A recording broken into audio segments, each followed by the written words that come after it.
Alright guys, welcome back to Katawa Shoujo. Today, I only have a little bit of time, and then I'm gonna go out to eat, and then the next recording session will be, maybe 2 hours long. I do them in like 2-hour batches, right around maybe like hour 45-minute around batches. This is going to be a 15-minute video because I'm out of content for the day, and I need to get this content recorded for tomorrow. Since I fucked up the uploads yesterday, I uploaded the same stuff, not checking, and I'm going to have to fix that on my Fallout stuff. So anyway, let's start this right up. So I begin scrounging around the top shelf for paint while below Emmy crouches to scavenge what she can from the cupboards. I shake my head a little after double-checking to ensure she can't make me do so. Emmy having a complex about her height was a surprise. I wouldn't have joked about it otherwise. She seems easygoing, but I guess everyone has their weak spots.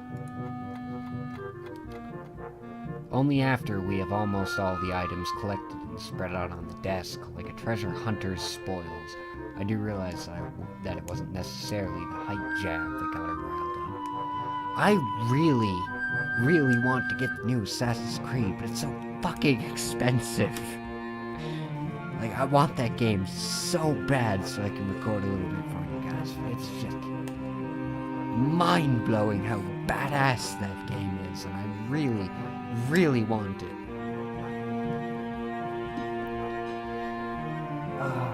It just looks so cool, but, I've always been a fan of the Assassin's Creed games, but anyway, that's just a little, I want, with nerdgasm there for you guys.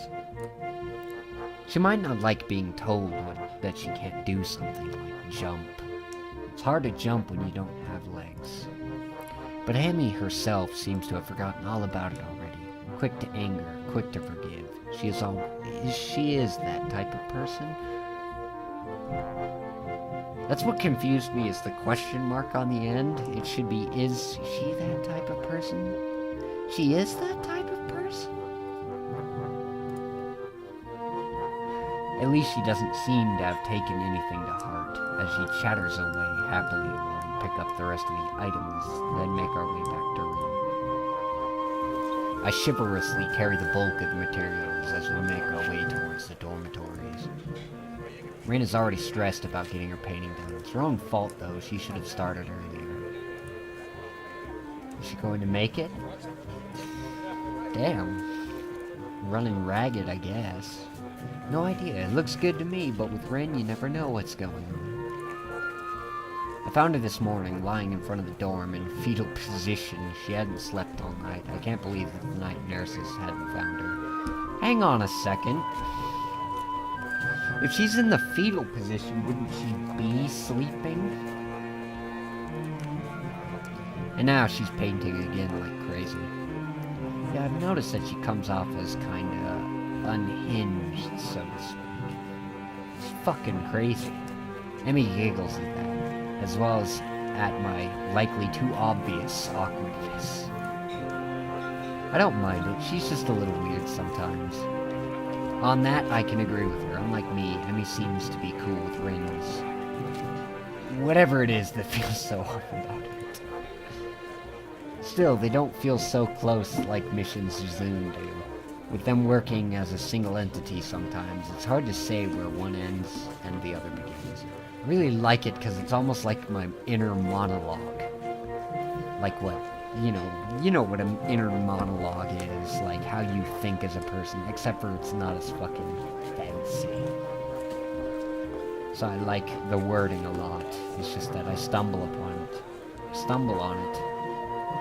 Still, they don't feel close like Mission and Shizune's do. But them working as a single entity sometimes, it's hard to say where one ends and the other begins. Or are they one assimilated being with the feminist conspiracy that they have mind-melded together into one constructed entity that knows all?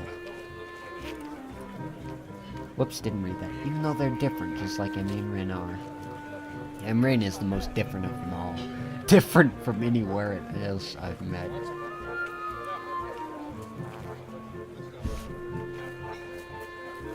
Remember when I said in the very beginning that I feel like I'm pretty much Rin? Kinda making me regret it. It's kinda stomping on it, you know? Depresses me a lot. Yeah, I guess she's a very unique person. I return to that word again as if it encompasses Rin's personality by itself. But reality is just a substitute for a lengthy description of her oddities. Amy giggles as I grasp about for a properly descriptive word. She's just weird. You know, earlier she just spent half an hour sitting on her box and stares at her toes. She giggles again in a way that makes me think she doesn't know what's funny about it. It just is. Actually, I do spend most of my time when I'm like walking around looking down at my feet for some reason. Like, I want to know where I'm walking. It's not that I'm embarrassed. I can keep my head up if I want to, but I like to see where I'm going with the foot thing. I've been burned all too many times by the inch-high little stub that just knocks you on your ass. The working area is a mess, but the mural itself has taken over even more of the wall since I last saw it. It's the same damn picture that didn't show any progress. The disfigured human figures have been mostly colored in tones of red and pink and orange, weird, imaginary things populating the spaces between. It looks nice. I can't think of any other word that would describe the work concisely and comprehensively, so I settled myself on a nondescript nice. But honestly, it seems that the area around the wall becomes untidier at the same rate as the mural progresses.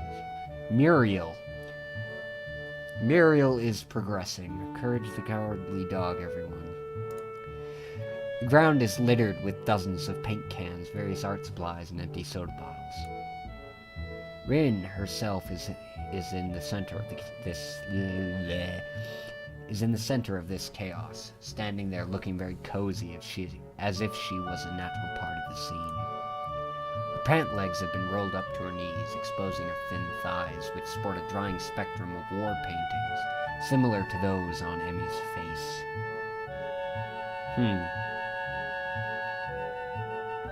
Well then, just getting dirty all day. Emmy sprints to Rin ahead of me and gleefully jumps in front of her. I'm back.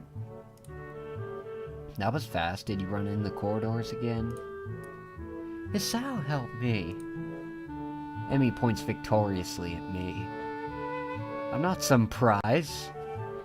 I'm not just some piece of meat that you can point out and say that I helped or shit like that. I feel offended. Rin turns around, following Emmy's finger with her eyes, looking at my general direction. She nods absent-mindedly at me. She looks like she hasn't slept since last night. A vacant, glazed stare that focused slightly off me, and movement like in a slow-motion movie. Hello, Hisao. Thanks for your help. Don't mention it. I just did. Never mind. Looks like you've made progress, looking good as far as I can tell. But now you get more bad luck. I know, but I'm willing to take the risk. I feel like I must have shattered a shit ton of mirrors when I was younger. I have shitty luck. It's a very nice thing to say, for me of course, not for you. I wish I could re-roll my luck. Just on that point, you know, just like in RPG games or D&D or something, you just fucking re-roll it. That'd be nice. And my strength. I mean, my intelligence is fine, but if I can re-roll for my strength, charisma, and maybe I have a good level of charisma. Leave a comment on what my level of charisma is, please. Because I would like to know what other people think. It's a very nice thing to say for me, of course, not for you. This is why artists are always unlucky. They have to constantly look at their unfinished paintings. So artists can't find romance, their favorite TV shows are cancelled, or they die young because of unspecified diseases. It's a deep and mysterious law of the universe. Unspecified diseases, unless they are blind. The weird thing is that there is like a heartbreak disease that you can, if you go through enough grief in your life, your heart actually deforms because of the strain that's caused on it from the grief. And it gets this bell shape in the bottom and you die. So remember, don't be a lonely bastard stricken with grief, or you'll die because of an unexpected disease that is weird. She considers this for a while, looking like she's going to fall asleep. There is a boy. At the art club, you see, blind boy, so he doesn't see. Oh, I love her. She has those play on words that I do. I see, says the blind man as he picked up his hammer and saw. I love that. You already told me. I glance sideways at Emmy as she glances back in a way that tells she has heard this one before, too. Neither of us say anything to Rin, though she continues her monotone soliloquy like an unfunny stand-up comedian. He should become an artist, no bad luck, guaranteed. Don't you think that would be a good idea? Not really. Not really at all. Ow, my fucking tooth. I have one of my wisdom teeth is coming in, and it came in awkwardly. It's jutted outwards, like to the right, and it's the right one, so it's like, going into the bone or something. It fucking hurts. That only blind people should become artists? No, not as such. How would Da Vinci fare if you were blind? Maybe the Mona Lisa would have a smile on it, for Christ's sake. I almost didn't catch it. I almost just passed over it without getting angry at it. You might have a point. Abandoning this train of thought, she turns again to consider her work and starts humming a tune that I think I recognize, but can't remember the name of. Emmy arranges the supplies we brought and moves a few paint cans around, trying to bring some organization to the scene. Amy, I need the Prussian blue paint. Why not just sort it in blues and yellows and reds? And then possibly from lightest to darkest. Which one's Prussian blue? The one that says Prussian blue! She is staring helplessly at 7 or 8 cans, each with a different tone of blue. Homework! You guys have to watch some motherfucking Bob Ross. That guy is awesome. He does he used to do the PBS show, The Joy of Painting. Oh my god, that guy is so awesome. He was an army drill sergeant, if you can believe it. You need to watch the show. He's so fucking cool. He has like a full afro, and he just sits there and paints and talks about happy things, and he brings his pet squirrel and shit. It's a badass TV show. Like, I understand some people smoke weed in Colorado and everything and blah blah blah, so if you're really, really high, just watch the show. Either way. Anyway, she is staring helplessly at 7 or 8 cans, each with a different tone of blue. It's the one with Prussian blue paint in it, and that says Prussian blue paint on the side, on the label. Jeez, Rin, you're not helping at all. I look around as well, even though I don't know what Prussian blue paint looks like either.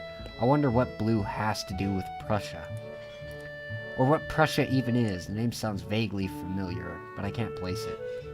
Sounds like a country to me, but maybe it's just because it's Russia with a P added on it.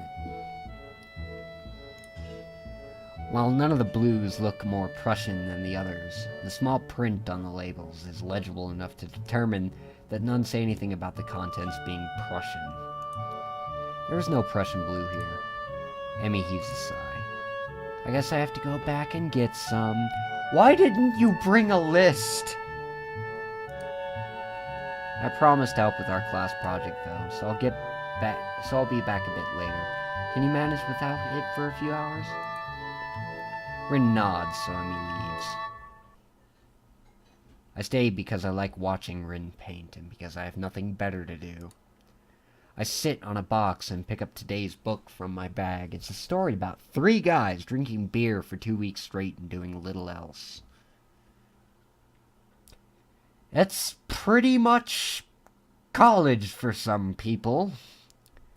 I mean, there's nothing that can be very or construed as interesting from that, so I don't know exactly why you would want to read a book about that type of a topic. Rin moves from the spot that was in need of the blue and starts slowly working on another. Her foot works the brush steadily against a plaster wall, layers of paint on top of layers of paint. The mural slowly gains more form. I turn the pages at a leisurely pace in this chapter. They are drinking beer at the protagonist's friend's place. In the previous ones, it was the protagonist's own apartment. It's not a page-turner kind of book, a slice of someone's imaginary life that makes me wonder why it had to be written. Why indeed, the reason for doing something creative. It's something incomprehensible. Like why Rin does paintings, it feels like she and Emmy are the same, going squarely against their fates, as if it's just out of spite.